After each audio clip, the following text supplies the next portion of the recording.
de ser el país más violento del planeta a tener uno de los índices más favorables de toda Latinoamérica. En los últimos años, El Salvador ha vivido un cambio radical en sus políticas de seguridad interna, pero también ha despertado críticas y acusaciones de violaciones a los derechos humanos. En el centro de toda esta polémica se encuentra este hombre, Nayib Bukele, presidente de El Salvador y enemigo número uno de las pandillas más peligrosas de la región. Sus métodos extremadamente violentos han sido tan eficaces como cuestionados. Es por eso que en este nuevo video de Militarmente queremos analizar en detalle su gestión. Una que ha logrado lo que muchos consideraban imposible: expulsar a las pandillas de las calles. ¿Cómo lo logró? Acompáñanos a descubrirlo.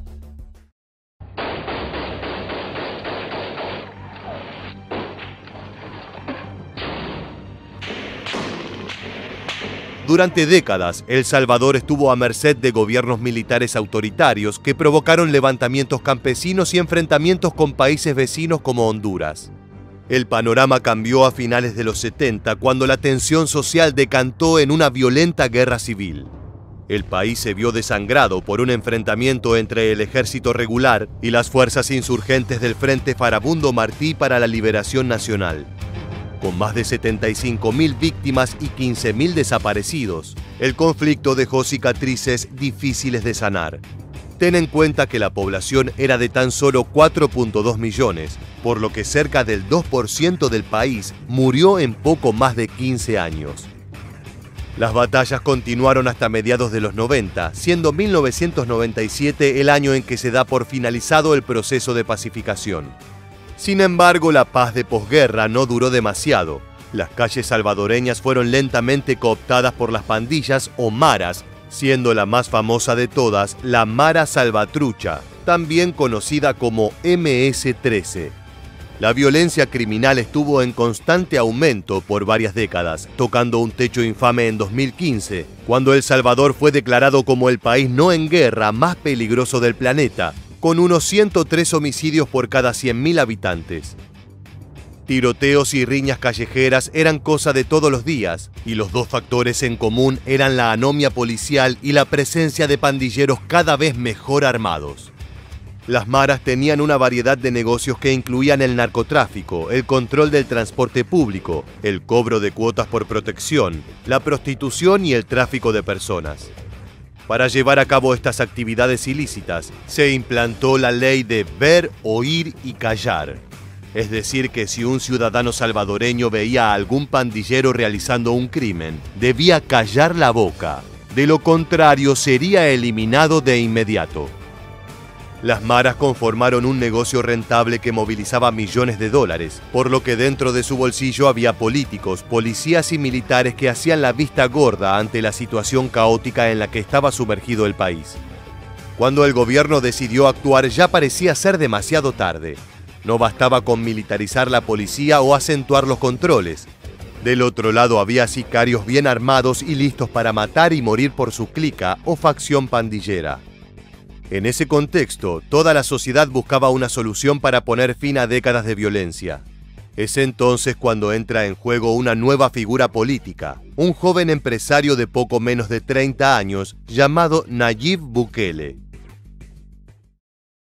Soy Nayib Bukele, candidato a la alcaldía de Nuevo Cuscatlán.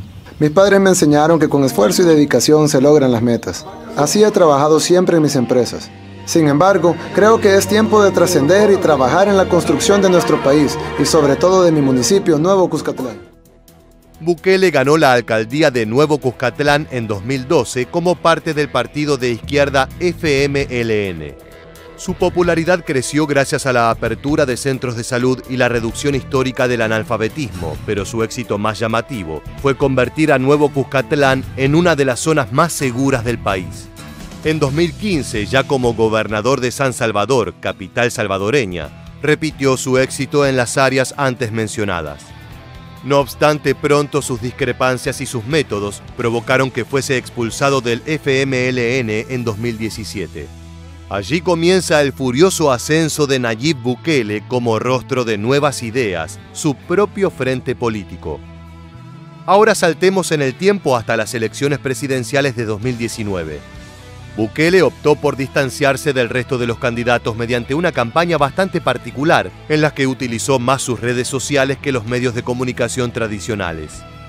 El joven empresario apuntaba a la corrupción de políticos, policías y militares como la principal causa de los problemas de violencia que aquejan El Salvador, y a diferencia de sus competidores, él tenía 2 gestiones exitosas para sustentar sus promesas de cambio.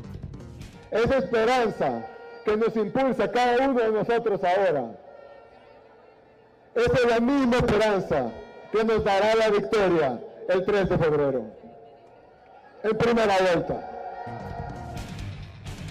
El domingo 3 de febrero de 2019, más de 2.7 millones de salvadoreños se dirigieron a las urnas para elegir a su nuevo mandatario. El resultado fue arrollador.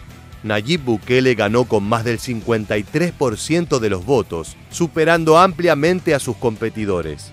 Era el comienzo de un cambio radical en las políticas de seguridad a nivel nacional, las cuales despertaron admiración y polémica en partes iguales.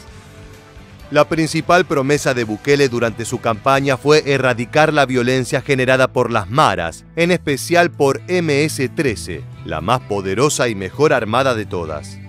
Para ello presentó un plan detallado conocido como PCT, o Plan de Control Territorial, un programa de varias etapas que progresivamente planeaba retomar el control de las calles. La primera de esas etapas fue de preparación y comenzó a las pocas semanas de que Bukele asumiera la presidencia. Consistió en el despliegue de fuerzas policiales y militares hacia las zonas más peligrosas del país para apaciguar primero los puntos de mayor violencia y luego replicar esa táctica hacia el resto del territorio. En simultáneo se prohibieron las visitas y la comunicación con el exterior en las cárceles de alta seguridad, quebrando así las redes que unían a los líderes apresados con las pandillas en las calles. En muchos sentidos se trató de una táctica militar que rompió la estructura de organización de las maras. Fue un golpe de impacto que dejó sin liderazgo a los pandilleros de menor rango, generando incertidumbre entre sus filas. Era momento de pasar a la siguiente etapa. La segunda fase del Plan Control Territorial es una fase que va a las comunidades, que lleva el Estado a las comunidades. Es la fase que denominamos oportunidad. Esta fase lleva el Estado a las comunidades, con salud, con educación, con construcción de calles, iluminación, construcción de bibliotecas, canchas para nuestros jóvenes. Como marcaba el presidente salvadoreño, el segundo paso se conoció como oportunidades. Y este punto tenía más que ver con la prevención que con medidas directas contra las pandillas. El objetivo de Bukele era generar un clima social adecuado para poder emprender la parte más desagradable del PCT. Es por eso que mediante préstamos bancarios se invirtió mucho dinero en la construcción de parques públicos, escuelas y espacios de contención para evitar que los más chicos se unieran a grupos criminales. Esto daría lugar a la fase 3, que es la que no habíamos anunciado, es la que vamos a llamar modernización. Y con esa fase vamos a dotar a la Policía Nacional Civil y a la Fuerza Armada de todo lo necesario para combatir el crimen. Como escuchamos, la etapa 3 fue denominada modernización y su nombre es bastante explicativo. Era necesario renovar el arsenal y el equipo tanto de la policía como del ejército, por lo que se destinaron nada más ni nada menos que $109 millones para la compra de drones, armamento táctico, helicópteros y chalecos antibala. El problema es que para lograr el préstamo de ese dineral, Bukele necesitaba el apoyo de la Asamblea Legislativa, formada por políticos de otros frentes que veían con malos ojos el plan presidencial antipandillas. Esto retrasó muchísimo la puesta en marcha de la tercera fase, pero la solución para Bukele vino en la forma de un misterioso virus que aparentemente provino de China.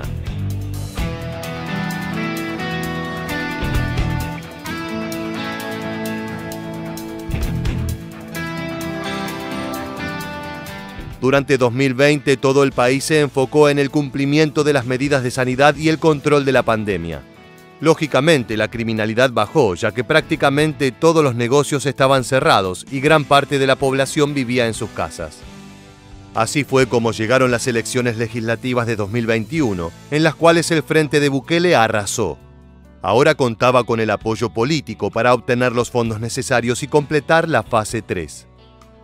Esto puso en marcha la fase 4, la de incursión, durante la cual se incorporaron miles de efectivos policiales y militares para poder mantener un control cercano en zonas conflictivas. Se estima que en 5 años El Salvador pasará de 20.000 a 40.000 soldados gracias a estas medidas. Debido al refuerzo de las fuerzas de seguridad y con la reducción de tránsito generada por la pandemia, 2021 fue el año con menor tasa de homicidio en el país desde 1992, con 18 homicidios por cada 100.000 habitantes. Recuerda que en 2015 esa cifra era de 103 muertes por igual cantidad de salvadoreños. Sin embargo, 2022 deparaba un fin de semana trágico que se inscribió como uno de los capítulos más sangrientos en la historia del país. Entre el 25 y el 27 de marzo de 2022, una ola de homicidios y ataques espontáneos tomó por sorpresa a El Salvador. Parecía como si las pandillas hubiesen decidido cobrar venganza sin ningún objetivo en específico. Cada ciudad y municipio se transformó en un infierno.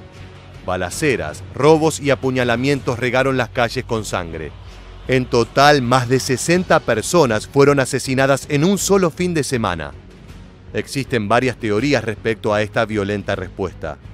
Algunos afirman que Bukele tenía una tregua secreta con las maras a cambio de mejores tratos carcelarios y que ese pacto se rompió por algún motivo.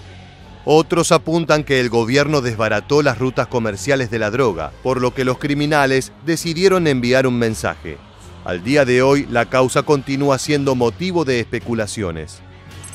¿Qué hizo Nayib Bukele ante este panorama tan amenazador?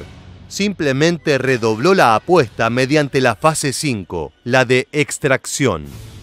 Y ahora viene la fase 5, que es la parte de extracción de los criminales que aún quedan en esas comunidades, que aún quedan en todos los lugares de nuestro país, en nuestras ciudades, en el campo. Básicamente en cualquier lugar aún quedan pandilleros, pocos, pero aún quedan y tenemos que ir y extraerlos. A finales de marzo de 2022 se puso en funcionamiento un estado de excepción de 30 días para pacificar las ciudades y apresar a los responsables del fin de semana sangriento. Si te preguntas qué es precisamente un estado de excepción, es un período durante el cual se suspenden algunos derechos constitucionales de la población, dando mayor poder a la policía y el ejército. Básicamente se podían realizar allanamientos, detener a civiles e interceptar comunicaciones sin obstáculos. Más allá de los resultados positivos, esta metodología recordó demasiado a tiempos dictatoriales en los cuales las autoridades tenían la potestad de hacer lo que quisieran con el pueblo. Es por ello que muchos organismos denunciaron las medidas como anticonstitucionales. No obstante, el plan de Bukele fue efectivo. En pocos días se detuvieron a cientos de pandilleros. Se logró desbaratar numerosos negocios ilegales de fabricación y transporte de narcóticos, lo que puso en jaque a toda la estructura de las maras. Si no hay dinero, los soldados dejan de estar tan dispuestos a matar y morir por sus jefes. Al mismo tiempo, se cortaron nuevamente todas las vías de comunicación de las cárceles con el exterior, se extendieron las penas de los pandilleros ya detenidos y se militarizaron las instalaciones carcelarias para evitar cualquier riesgo de levantamiento interno. Más adelante conocerás la versión final de esas cárceles. El golpe a las pandillas fue letal y esto incluye la destrucción de símbolos importantes para sus miembros. Lo que estás viendo es un operativo llevado a cabo en noviembre de 2022. Bukele envió a cientos de reclusos a destruir las tumbas de pandilleros caídos en combate. Se trataba de lápidas y sepelios lujosos, con frases que se regocijaban en la carrera criminal de los mafiosos fallecidos. En la guerra lo simbólico tiene tanto peso como lo material. Este fue un mensaje contundente a la criminalidad. Ni siquiera la muerte los salvará de la justicia. Al día de hoy el estado de excepción sigue en vigencia. El éxito de esos 30 días fue evidente, por lo que el gobierno de Bukele decidió extenderlo indefinidamente. En solo un año las fuerzas salvadoreñas arrestaron a casi 70.000 personas. El problema es que las voces más críticas afirman que gran parte de ese porcentaje no corresponde a pandilleros peligrosos. Para darle lugar a esa enorme población carcelaria, Nayib Bukele puso en marcha el paso final de su plan de control territorial, el CECOT, o Centro de Confinamiento del Terrorismo. Se trata de una gigantesca cárcel especialmente construida para el encarcelamiento de pandilleros. Con más de 23 hectáreas y una capacidad para más de 40.000 reclusos, es una de las obras de confinamiento más grandes y ambiciosas del continente. Es un espacio totalmente vigilado, con una seguridad militarizada que lo asemeja bastante a un campo de concentración. Una comparación para nada feliz, pero que es bastante evidente al ver la estructura del Secot. Es por medidas como esta que el plan de Bukele ha sido señalado por las Naciones Unidas, Estados Unidos y numerosos organismos internacionales, acusándolo de brutalidad excesiva y maltratos intracarcelarios que incluyen la muerte de pandilleros a manos de oficiales de seguridad. A esto hay que sumarle la detención indiscriminada durante el estado de excepción. Según cálculos del sindicato policial, 1 de cada 6 presos es inocente, lo que ha saturado el sistema judicial. Analizar la estrategia de Nayib Bukele no es una tarea sencilla.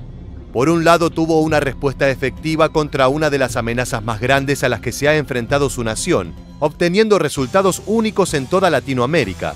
Por algo tiene una popularidad de más del 90% de cara a su reelección.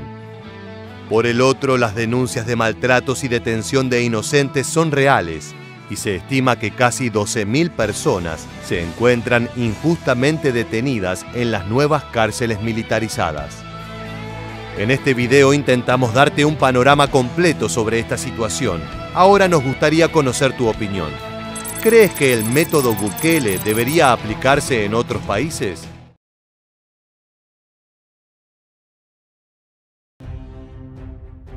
No hay nada más gratificante y a la vez complicado que trabajar en familia. Y al parecer los hermanos Beltrán Leiva lo tenían claro cuando construyeron uno de los grupos delincuenciales más brutales de la historia mexicana. Comenzaron como simples cultivadores de amapola, pero llegaron a ser sicarios de primer nivel e incluso se convirtieron en la peor pesadilla del Cártel del Golfo y del Chapo Guzmán. La historia de su ascenso y caída es un resumen perfecto de cómo construyen poder los narcos mexicanos y cómo todo ese capital puede perderse en un abrir y cerrar de ojos. Es por eso que en este nuevo video de Militarmente queremos llevarte al corazón de Sinaloa para conocer a este grupo de hermanos, en particular a Arturo, alias El Barbas, un hombre tan temido que se ganó el apodo de Jefe de Jefes. Esta es la historia completa del clan Beltrán Leiva. En los años 60 los campos de Sinaloa eran un lugar muy diferente al que conocemos hoy en día. La principal fuerza de comercio ilegal era el cultivo de amapola, siendo esa región el corazón de la producción de la flor en todo México. Fue en ese contexto en que nacieron y se criaron los hermanos Beltrán Leiva. Ellos eran Arturo, Carlos, Alfredo José y Héctor. Con el tiempo se convirtieron en uno de los clanes más brutales y sangrientos de todo el país, sirviendo como sicarios y luego como capos del narcotráfico. Se dice que los hermanos Beltrán Leiva comenzaron su larga carrera criminal trabajando para el legendario Amado Carrillo Fuentes, el Señor de los Cielos, quien los empleó como sicarios y transportistas para su materia prima. Desde los 80, Carrillo Fuentes lideraba el poderoso Cártel de Juárez, el cual estableció novedosas rutas de narcotráfico que se extendieron desde el sur de Colombia hasta Estados Unidos. De ese capo, los Beltrán Leiva no solo aprendieron el oficio y la violencia, sino también las vías de transporte. También hay evidencias de que los Beltrán Leiva trabajaron en algún punto entre mediados de los 90 y principios de los 2000 con Joaquín Guzmán Loera, alias El Chapo.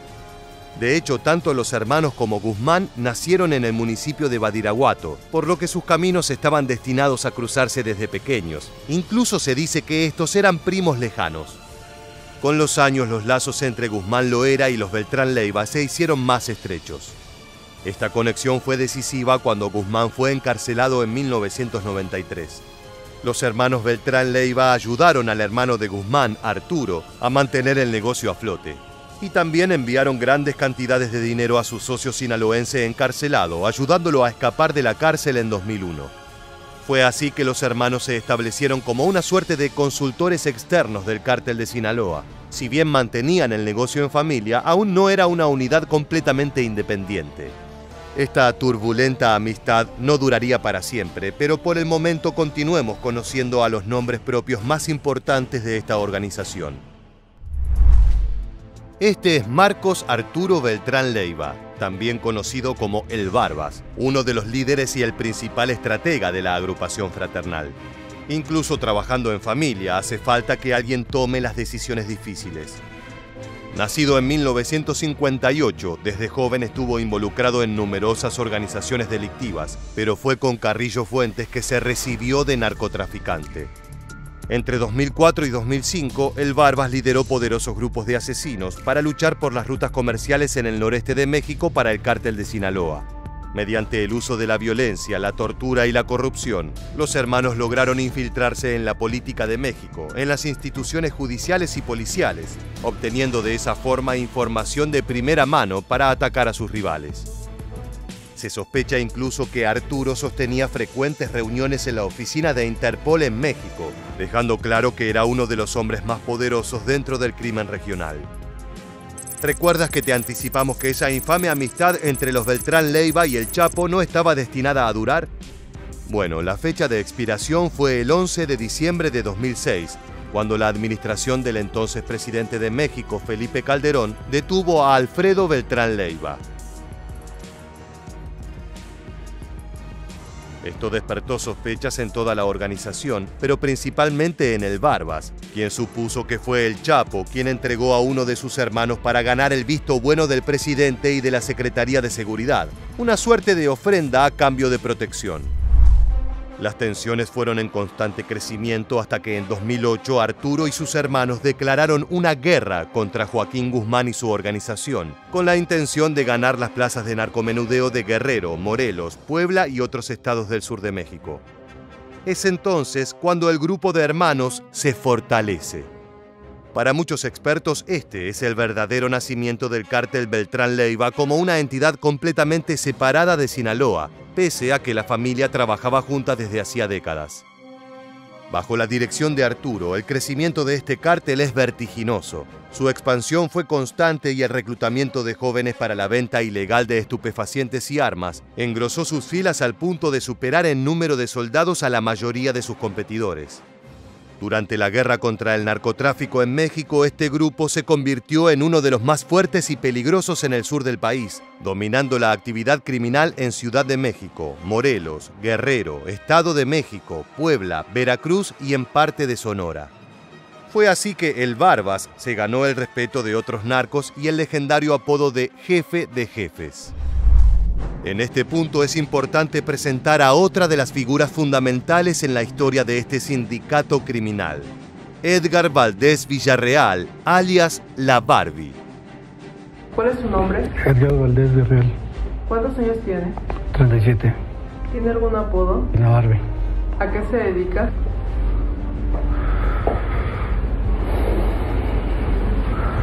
Al narcotráfico. Tal vez su apodo no despierte el temor que otros nombres narcos generan, pero este joven estadounidense supo posicionarse como mano derecha de El Barbas casi de inmediato. Villarreal nació en 1973 en Laredo, Texas, y desde joven supo construir un próspero negocio de venta de cocaína y marihuana, por lo que a la edad de 19 años ya tenía un frondoso prontuario. En el año 2000 fue reclutado por los Beltrán Leiva para incorporarse a su organización, la cual aún dependía del cártel de Sinaloa. La Barbie estaba al frente de la unidad paramilitar Los Negros, que era básicamente el brazo armado del cártel de los Beltrán Leiva, contando con los sicarios mejor entrenados y el armamento de mayor calibre dentro de la organización. Inicialmente los negros se enfrentaron al cártel del Golfo y los Zetas, aunque con el tiempo sus esfuerzos se enfocaron en aniquilar a los hombres del Chapo Guzmán, algo que la Barbie hacía con gran gusto. Más allá de su trabajo con el Barbas, muchos lo conocen también por su relación con el tiroteo al famoso jugador de fútbol paraguayo Salvador Cabañas, quien recibió un disparo en la cabeza de parte de uno de los sicarios de la Barbie. Mientras los negros crecían en cantidad y poder de fuego, la guerra contra el Chapo era sangrienta y se libraba en las calles con armamento de grado militar y grueso calibre. El sur de México se transformó entonces en un territorio en disputa, con cientos de muertos en ambos bandos, pero también con muchísimas bajas civiles. En mayo de 2008 ocurre un hecho fundamental en este conflicto. En esa fecha es asesinado Edgar Guzmán, hijo de Joaquín Guzmán, y los medios concluyen que fue una venganza de parte de Arturo Beltrán por la captura de su hermano. Apenas algunas horas después, sicarios del jefe de jefes asesinan al jefe de la policía preventiva, Edgar Milán Gómez, una figura polémica que lideró la operación para capturar a Alfredo Beltrán. El ataque se realizó en la casa del hombre y constó de 2 sicarios que efectuaron decenas de disparos al cuerpo de su víctima.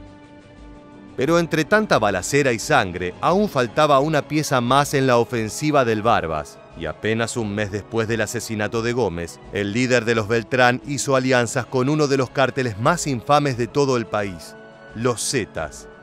El objetivo era desmantelar de una vez por todas al cártel de Sinaloa.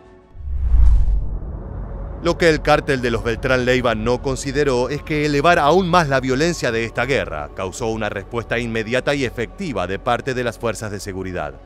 Fue así que el 11 de diciembre de 2009, elementos de la Armada irrumpieron en una fiesta en el poblado cercano a Tepoztlán, Morelos, en la cual se encontraban el Barbas y su socio Valdés Villarreal, la Barbie. Se inició un brutal enfrentamiento armado. Si bien los capos narcos lograron escapar, tuvieron que dejar atrás a varios de sus mejores sicarios. Se estima que 11 gatilleros fueron detenidos, así como 24 prostitutas y todo el grupo musical Los Cadetes de Linares. Después de declaraciones por parte de detenidos en dicha fiesta, la Marina ubicó una de las casas de Beltrán Leiva, una propiedad de lujo en Cuernavaca. El 16 de diciembre de 2009, luego de un orquestado plan de operación, marinos de la Armada de México siguieron el rastro del Barbas hasta un edificio residencial conocido como Altitude, cerca del centro de Cuernavaca. Alrededor de 200 marinos movilizados por tierra y aire rodearon el edificio, desalojando las residencias contiguas a las que se encontraba el capo.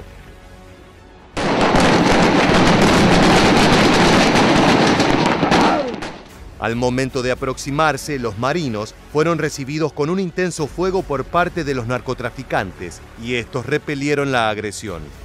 La confrontación duró cerca de 90 minutos, durante los cuales los sicarios arrojaron aproximadamente 20 granadas de mano.